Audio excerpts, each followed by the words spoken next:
तो मैं बताऊंगा दोस्तों ट्रांसफार्मर, आपने नाम सुना होगा।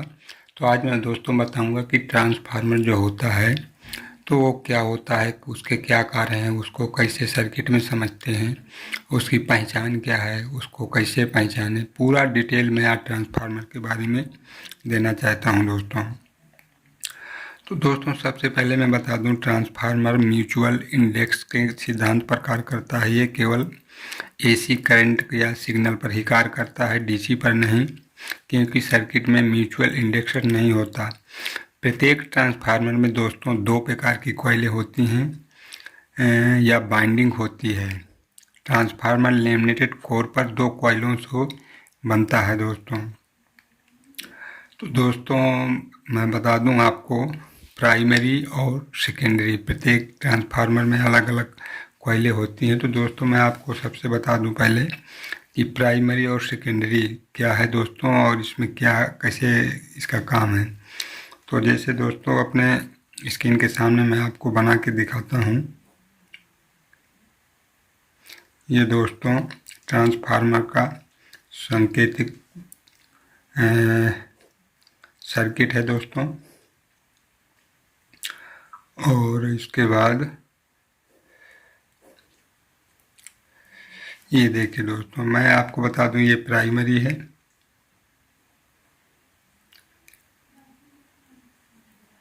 और ये दोस्तों सेकेंडरी है।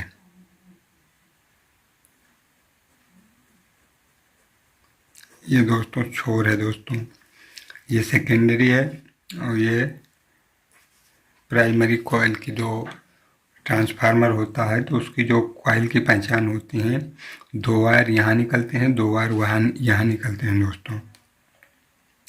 तो दोस्तों ये बता दूं आपको कि जो आपका ये प्राइमरी जिस कॉइल या वाइंडिंग को एसी देते हैं, जी हाँ, जिस कॉइल या ये जो वायर हैं, ट्रांसफार्मर है ये,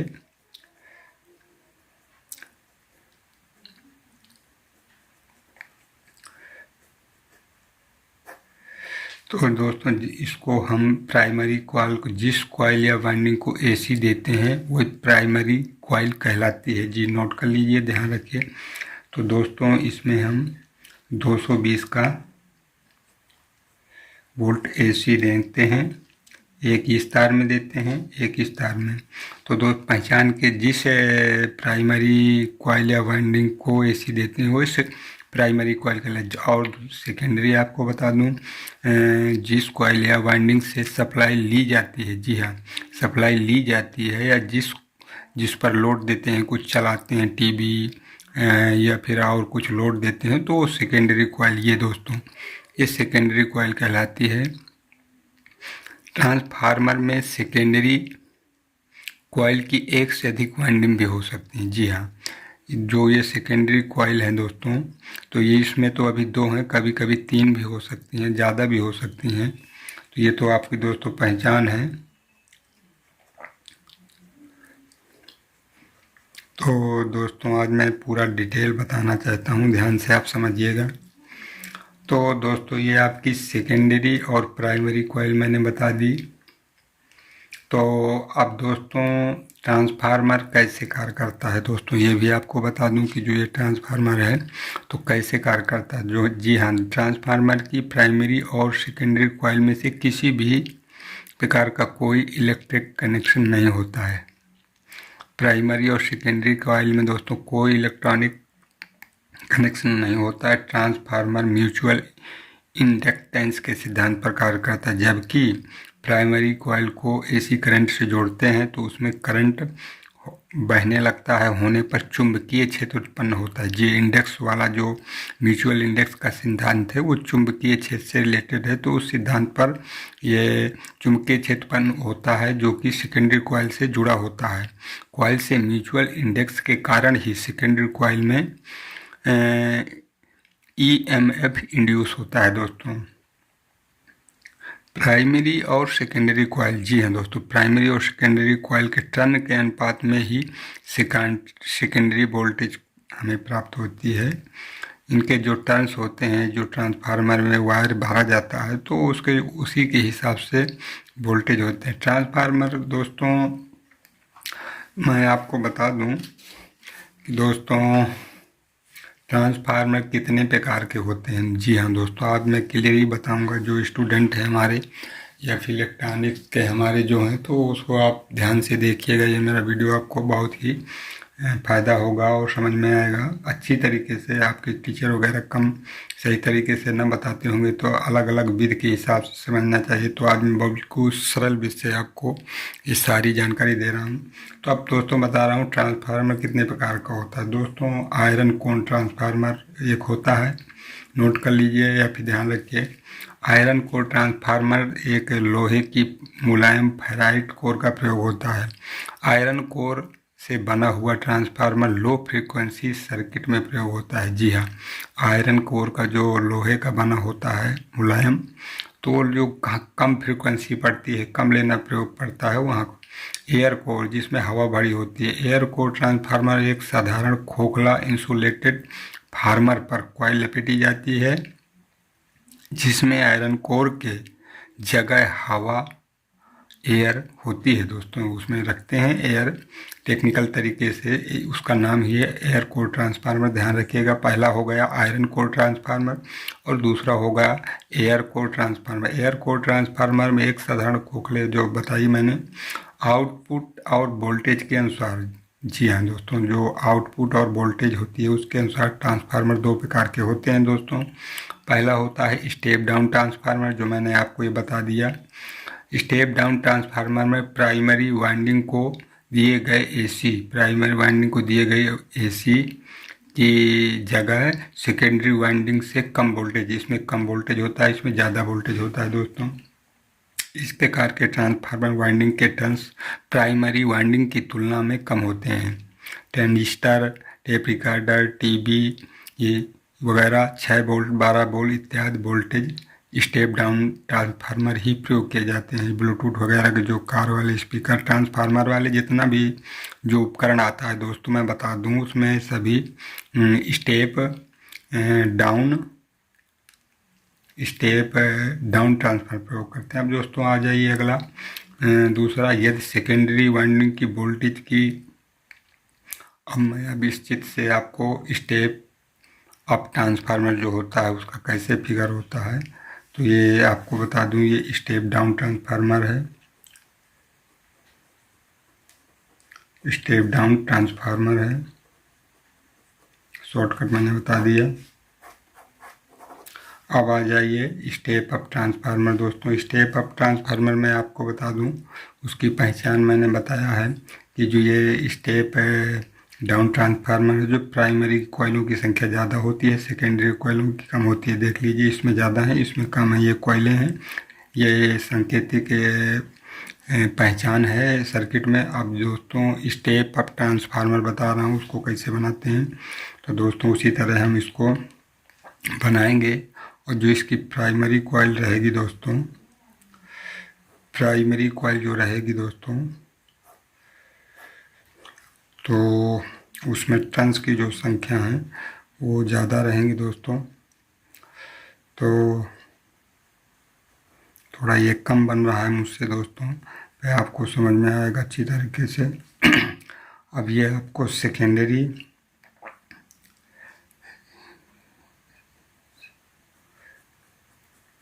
ये सेकेंडरी हो गई, ये प्राइमरी हो गई दोस्तों। अब समझ लीजिए, अब जो स्टेप अप ट्रांसफार्मर होता है दोस्तों, तो उसमें आप जो प्राइमरी की कॉइल होती हैं, देख लीजिए ये प्राइमरी की कॉइल्स कम होती हैं और इसमें आपकी ज़्यादा होती हैं। जी हाँ दोस्तों, जो ये ज़्यादा कॉइल लगी हैं इसमें आपकी ज़्यादा होंगी और प्राइमरी में कम होंगी। यदि सेकेंडरी वाइंडिंग की वोल्टेज प्राइमरी प्राप्त वोल्टेज से अधिक होती है तो ऐसा ट्रांसफार्मर स्टेप डाउन ट्रांसफार्मर होता है दोस्तों। स्टेप अप ट्रांसफार्मर होता है। इस प्रकार के ट्रांसफार्मर की सेकेंडरी वाइंडिंग में अधिक टर्न्स होते हैं, जिससे सेकेंडरी वाइंडिंग का इंडक्टेंस अधिक होने पर सेकेंडरी में प्रयोग इमरजेंसी लाइट व अन्य उपकरण जो भी चला रहे हैं हम लोग, जिन्हें इन्वर्टर ट्रांसफार्मर भी कहते हैं, कार्य के अनुसार अब आपको बता दूं ट्रांसफार्मर आउटपुट ट्रांसफार्मर का प्रयोग दोस्तों रेडियो टीवी इत्यादि में किया जाता है। इसका प्रयोग दोस्तों सर्किट में मैचिंग के लिए होता है। टेप रिकॉर्डर, रेडियो या टीवी में स्पीकर की वॉइस कॉइल से सर्किट की मैचिंग के लिए आउटपुट ट्रांसफार्मर प्रयोग करते हैं दोस्तों। अब आपको मैं बता दूं IFT ट्रांसफार्मर होता है दोस्तों। तो IFT ट्रांसफार्मर का प्रयोग एम्पलीफायर विभाग में होता है। यह IF सिग्नल को पास करता है। ट्रांजिस्टर में IFT की फ्रीक्वेंसी 450 किलोहर्ट्ज़ से 470 किलोहर्ट्ज़ तक के बीच होती है दोस्तों। IFT की एक निश्चित फ्रीक्वेंसी पर कार्य करने के लिए बनाया जाता है। फ्रीक्वेंसी एडजस्ट करने के लिए IF ट्रांसफार्मर की प्राइमरी या सेकेंडरी वाइंडिंग के पैरेलल में एक कंडेंसर जरूर लगाते हैं और वाइंडिंग में चूड़ीदार कोर का प्रयोग करते हैं। कोर को घुमाकर निश्चित फ्रीक्वेंसी प्राप्त कर सकते हैं। जी हाँ दोस्तों, तो मैं आपको ये भी बता दूं कि IFT क्या है। ये हो गया स्टेप डाउन, ये स्टेप अप ट्रांसफार्मर है।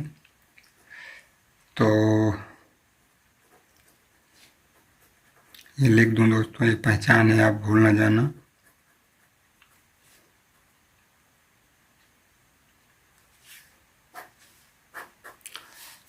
अब दोस्तों आपको बता दूं IFT होता क्या है। ये जो रेडियो में लगता है तो उसका है दोस्तों। IFT ट्रांसफार्मर का फिगर पे चित्र आपको बता दूं।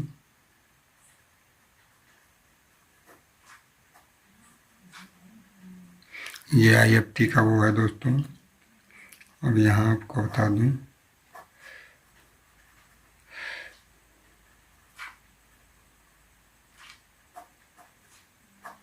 ये IFT का जो ये प्राइमरी है, जो IFT का कैसा पहचानेंगे, जो फिगर के हिसाब से, सर्किट के हिसाब से, तो ये प्राइमरी हो गई और ये सेकेंडरी हो गई दोस्तों। जी हाँ दोस्तों, ये IFT है जो रेडियो में लगती है दोस्तों। अब दोस्तों मैं आपको ऑटो ट्रांसफार्मर, जी हाँ, अगला हमारा तीसरा है ऑटो। इसमें ऑटो ट्रांसफार्मर मैं बता दूं आपको।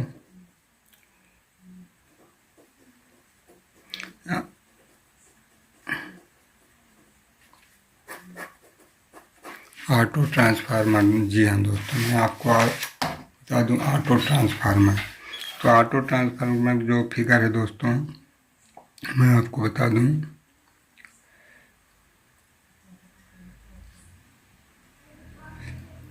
इस तरह का ये जो सर्किट डायग्राम है दोस्तों, इस तरह का बनता है ऑटो का। और ऑटो की इस तरह तो 3 लाइन बना देंगे। ये पहचान है सर्किट में दोस्तों। जब भी आप सर्किट, जो कोई अध्ययन करता होगा या सर्किट जानता होगा या समझता होगा, जो कोई वो ही जान पाएगा दोस्तों। बाकी अन्य कोई जो वीडियो देख रहे हैं वो शायद नहीं समझ पाए, उनको प्रॉब्लम हो, बट जो भी आप जिनके भी काम लायक ये वीडियो हो तो समझ लीजिएगा दोस्तों, आपको बहुत फ़ायदा पहुँचेगा। अब मैं ऑटो ट्रांसफार्मर का ये बता रहा हूँ दोस्तों। ऑटो ट्रांसफार्मर, इसमें प्राइमरी और सेकेंडरी की एक ही कॉइल होती है दोस्तों। तो आपको इसमें मैं बता दूं, यहाँ पे एक निकाल दिया जाए तो इसमें हमने 110 वोल्ट डाल दिया, इसमें 230 वोल्ट। ये हो गई आपकी सेकेंडरी कॉइल, ये हो गई प्राइमरी कॉइल दोस्तों। ऑटो ट्रांसफार्मर आप समझिएगा दोस्तों, इसमें प्राइमरी और ये सेकेंडरी एक ही वाइंडिंग होती है दोस्तों। एक ही वाइंडिंग एक तरफ से होगी, उसमें अलग अलग वायरिंग होगी। एक कॉमन टेपिंग होती है जिसमें एक कॉमन होगी दोस्तों। तो उसमें कॉमन टेप, प्राइमरी का एक तार कॉमन टेपिंग से जुड़ा होगा, प्राइमरी का एक तार कॉमन टेपिंग से जुड़ा होता है। और इसी प्रकार सेकेंडरी का एक सिरा भी कॉमन से जुड़ा होगा। कॉमन ये बता दूं, देखिए प्राइमरी से ये जुड़ा है, ये कॉमन है दोस्तों, ये कॉमन। तो ये एक प्राइमरी और सेकेंडरी के दोनों के इससे जुड़ा होता है। टीवी में प्रयोग होने वाला सप्लाई बैक या EST ट्रांसफार्मर एक ऑटो ट्रांसफार्मर है जो स्टेप डाउन और स्टेप दोनों का कार्य करता है। जी हाँ, और मैं अब आपको बता दूं, जो टीवी वगैरह CRT वगैरह जो टीवी होती हैं तो दोस्तों उनमें ये ट्रांसफार्मर ऑटो ट्रांसफार्मर ही रहता है, जो स्टेप डाउन का भी काम करता है और स्टेप अप का भी काम करता है दोस्तों। तो जो स्टेप डाउन और स्टेप अप का काम करे वो दोनों उसको मिला के ऑटो ट्रांसफार्मर कहते हैं दोस्तों। तो आप अच्छे से समझ लिया होगा दोस्तों, ध्यान से समझिएगा, स्किप मत कीजिएगा वीडियो को। अब दोस्तों मैं आपको बताता हूँ ईएचटी ट्रांसफार्मर। जो ईएचटी ट्रांसफार्मर होता है तो वो क्या है और उसके कार्य क्या है। तो ईएचटी ट्रांसफार्मर का आपको फिगर मैं बता दूँ। ईएचटी ट्रांसफार्मर, जी हाँ,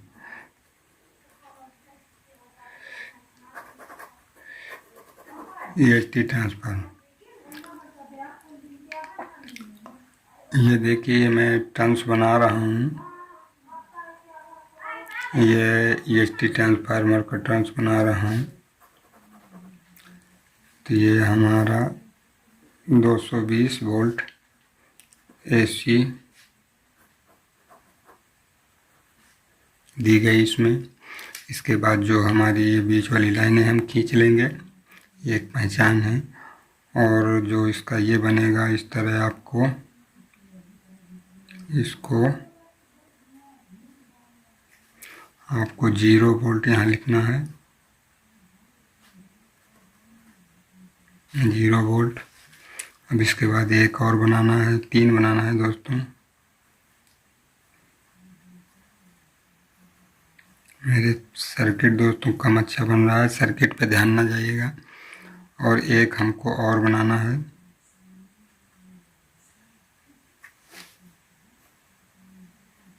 जी हाँ दोस्तों, ये 3।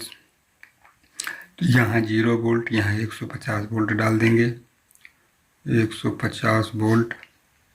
इसके बाद फिर यहाँ 0 वोल्ट, फिर यहाँ 12 वोल्ट इसी लाइन में।